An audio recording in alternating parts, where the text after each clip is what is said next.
Hi viewers, welcome to 70mm by SS Media. Cinema ఇండస్ట్రీలో మొదట villain గా career మొదలుపెట్టి తర్వాత హీరో అయిన వాళ్ళు చాలా మందే ఉన్నారు. కానీ అందులో సక్సెస్ అయిన వాళ్ళు అతి కొద్ది మంది మాత్రమే. అలా సక్సెస్ అయి స్టార్ ఇమేజ్ పొందిన 10 మంది హీరోల గురించి ఇప్పుడు తెలుసుకుందామా? నంబర్ 1 కృష్ణంరాజు. రెబల్ స్టార్ గా పేరు పొందిన హీరో కృష్ణంరాజు నేనంటే నేనే, భలే మాస్టర్ వంటి సినిమాలతో విలన్ గా గుర్తింపు పొందారు. తర్వాత హీరోగా కెరీర్ మొదలుపెట్టి మొదటి మూవీతోనే సక్సెస్ కొట్టడంతో హీరోగానే స్థిరపడిపోయి one of the star heroes గా వెలిగాడు. నంబర్ 2 రజనీకాంత్. కన్నడ సినిమాల్లో చిన్న చిన్న వేషాలు, తర్వాత విలన్ వేషాలు వేసి గుర్తింపు తెచ్చుకున్నాడు రజనీకాంత్. కథా సంగమం, బాలుజాన్ వంటి కన్నడ మూవీస్తో విలన్ గా పేరు తెచ్చుకుని తమిళ్, తెలుగులో కూడా సైడ్ రోల్స్ వేసి తర్వాత స్టైలిష్ హీరోగా గుర్తింపు తెచ్చుకున్నాడు. ఆ తర్వాత సౌత్ ఇండియా సూపర్ స్టార్ గా మారి 30 సంవత్సరాలుగా అదే ప్లేస్ లో ఉన్నాడు. నంబర్ 3 చిరంజీవి. కుక్క కాటుకు చెప్పుదెబ్బ, మోసగాడు, 47 రోజులు ఇలాంటి మూవీస్తో విలన్ గా ఫేమ్ అయ్యాడు చిరంజీవి. తర్వాత సోలో హీరోగా చిన్న చిన్న సినిమాలు చేస్తూ ఖైదీ సినిమాతో స్టార్ అయిపోయి అప్పటి నుండి టాలీవుడ్ లో నంబర్ 1 హీరోగా వెలుగుతున్నాడు. Number 4 Mohan Babu.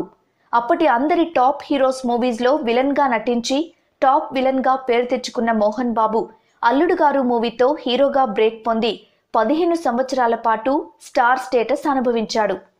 Number 5 Rajasekhar. Career మొదట్లో సైడ్ క్యారెక్టర్స్ వేస్తూ తలంబ్రాలు మూవీతో విలన్ గా గుర్తింపు పొందాడు రాజశేఖర్. అయితే అదే దారిలో వెళ్లిపోకుండా హీరోగా చేయటం, ఆహుతి, అంకుశం లాంటి సినిమాలతో తిరుగులేని స్టార్ అవడం జరిగిపోయాయి. టాప్ 4 హీరోస్ తర్వాతి స్థానాన్ని ఒక దశాబ్దం పాటు అనుభవించాడు రాజశేఖర్. నంబర్ 6 రవితేజ. 1990లోనే చిన్న విలన్ క్యారెక్టర్తో ఎంటర్ అయి తర్వాత సముద్రం, సీతారామరాజు వంటి సినిమాలతో విలన్ గా పేరు పడ్డాడు రవితేజ.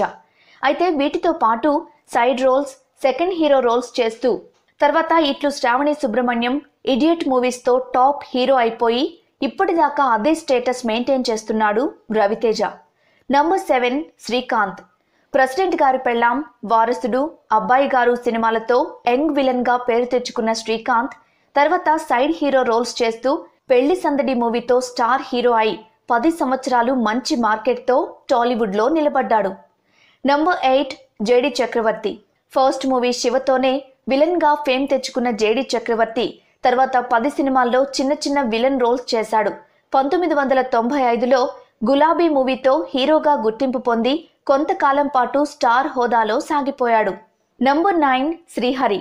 రౌడీ ఇన్స్పెక్టర్, ముఠా మేస్త్రి, ప్రేమించుకుందాంరా, శ్రీరాములయ్య వంటి సినిమాలతో సూపర్ విలన్ అని పేరు తెచ్చుకుని సడన్ గా పోలీస్ మూవీతో హీరోగా బ్రేక్ పొంది కొంతకాలం పాటు తనకంటూ మంచి మార్కెట్ క్రియేట్ చేసుకున్నారు శ్రీహరి.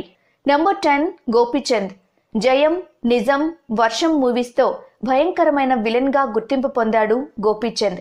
తర్వాత రణం మూవీతో స్టార్ స్టేటస్ తెచ్చుకుని ఇప్పటికీ హీరోగా మంచి మార్కెట్తో కొనసాగుతున్నాడు.